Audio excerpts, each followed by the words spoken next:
सदियों पुरानी बात है कि मुल्क यमन में एक बादशाह हुकूमत करता था। वो बहुत इंसाफ पसंद, नेक और राया ख्याल रखने वाला था। बादशाह का वजीर बहुत दाना अक्लमंद था। वो बादशाह को अच्छे अच्छे मशवरे देता जो राया के लिए बहुत फ़ायदेमंद होते। वजीर बहुत ज़ईफ़ हो चुका था। बादशाह के वालिद का भी वजीर रहा था। उसने एक दिन बादशाह सलामत से कहा कि अब मेरी सेहत इजाज़त नहीं देती, आप कोई नौजवान ज़हीन वजीर रख लें। मगर बादशाह इसके लिए तैयार न था। बादशाह ने कहा, वजीर मोहतरम, आपकी मौजूदगी में किसी वजीर आज़म का सोचा भी नहीं जा सकता। आप जैसा अक्लमंद और ज़हीन वजीर नहीं मिलेगा। बादशाह सलामत, मैं अपनी ज़िंदगी में एक अच्छा ज़हीन वजीर देकर जाना चाहता हूँ। आप राया में ऐलान कर दें, मैं उनका इम्तिहान लूँगा और कामयाब होने वाले को वजीर रख लेंगे। बस बादशाह ने ऐलान करवा दिया कि बादशाह को एक नौजवान ज़हीन वजीर की ज़रूरत है।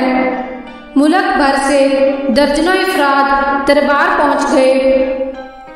वजीर ने हर शख्स को 3-3 दिनार देते हुए कहा, वो सवालों के जवाब चाहिए। अगर जवाब मिल जाए तो दरबार में आ जाइए, वरना आने की जहमत ना करें। इंसानी जिंदगी में खून का असर ज्यादा होता है या सोहबत का?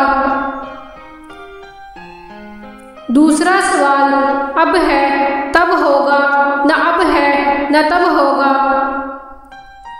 दोनों सवाल सुनकर सभी अपने अपने इलाकों में चले गए। आखिर एक माह बाद एक शख्स हाजिर हुआ और कहा, बादशाह सलामत, आपके दोनों सवालों के जवाब ले आया हूँ।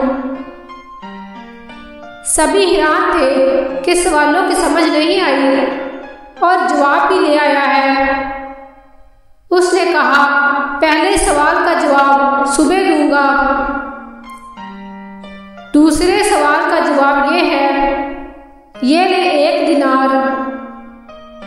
ये ले 1 दिनार का पनीर ले आया हूँ, ले इसकी मिठास चखे। ये अब है, 1 दिनार मस्जिद में दे दिए हैं, मैं उसका सवाब तब होगा जब आप वफात पा जाएंगे। और तीसरा दिनार एक शोबदाबाज को दे देते हैं। ना फायदा अब है और ना मरने के बाद तब होगा। बादशाह ने वजीर की तरफ देखा। उसने सर हिला दिया, गोया ठीक है। अगले दिन अभी बादशाह सो रहा था, अचानक आवाज आई, चलो भी उठो और नमाज का वक्त हो गया है। बादशाह हैरान रह गया कि ये तोता कहाँ से आया है और नमाज पढ़ने का कह रहा है। यूं 10-12 दिन तोता बादशाह को बेदार करता रहा। बादशाह को अच्छा लगने लगा। एक दिन अचानक आवाज आई, उठो हड हरामो, उठो हड हरामो, तबला बजाओ, सारंगी बजाओ, चलो उठो हड हरामो, तबला बजाओ। बादशाह को बहुत गुस्सा आया कि तोते ने क्या हरकत की है। उसने ताली बजाई और खादिम हाजिर हुआ। उसने हुक्म दिया, इस नामुराद को पकड़ो, जब दरबार लगे तो इसे पेश करना कि किसकी इतनी जुर्रत। खादिम तोता लेकर चला गया। जब दरबार लगा, बादशाह ने हुक्म दिया, तोते को ये अल्फाज किसने सिखाए? पहले नमाज का कहता था, अब तबला सरंगी का कह रहा है। वही नौजवान उठा, उसने सर झुकाते हुए कहा, बादशाह सलामत, ये आपके पहले सवाल का जवाब है। ये एक नहीं 2 तोते हैं। एक तोता एक हाफिज साहब के पास रुकवाया था, वह नमाज का कहेगा, और दूसरा तोता मिरासियों के यहाँ रखा था। ये सोहबत का असर है, पहले नमाज का और दूसरा तबला सरंगी का कहेगा। हालांकि दोनों का खून एक है और सोहबत अलग अलग। बादशाह बड़ा खुश हुआ। वजीर ने कहा, बादशाह सलामत, इसे वजीर रख ले, ये अक्लमंद और ज़हीन है। चंद माह बाद वजीर का इंतकाल हो गया। कुछ अरसे बाद पड़ोसी मुल्क के बादशाह ने हमला कर दिया। वजीर ने कहा, बादशाह सलामत, आप खुद जाएं या किसी तजर्बाकार सपा सलार को भेजें। मगर बादशाह ने नौजवान शहजादे को भेज दिया। बादशाह खुद शिकार को रवाना हो गया। शहजादा भी खाने में आराम करता रहा और फौजियों को भेज दिया। फौज बेदिली से लड़ी और शिकस्त खाकर भाग गई।